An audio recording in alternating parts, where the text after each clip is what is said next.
Kukatpally జేఎన్టీయూలో deputy CM కార్యక్రమంలో అవమాన ఘటన వెలుగు చూసింది. డిప్యూటీ సీఎం కార్యక్రమానికి రాకుండా తనను సెక్యూరిటీ పోలీసులు ఆపేశారని ప్రొఫెసర్ వసుమతి విచారం వ్యక్తం చేసింది. University register Venkateswararao young driver కాపలా అంటూ అసభ్య పదజాలంతో అవమానపరిచారని ఆవేదన వ్యక్తం చేసింది. వెంటనే రిజిస్టర్ని సస్పెండ్ చేయాలని ఆమె విన్నపం చేస్తున్నారు. Directorate of foreign languages director అయిన తన పరిస్థితే ఇలా ఉంటే యూనివర్సిటీ విద్యార్థుల పరిస్థితి ఏంటి అని వసుమతి ప్రశ్నించారు.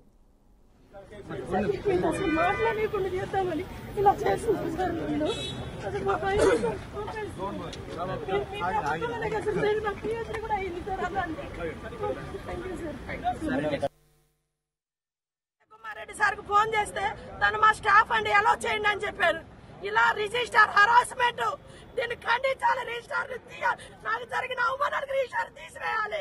ఒక ఉమెన్ జరుగుతుంది, యంగ్ డ్రైవర్ కావాలని అడుగుతున్నాడు, అసభ్య పదచారాలతో మాట్లాడుతున్నాడు. మీరు ఇంత తీసేయండి, రిజిస్టర్ ఖండించండి.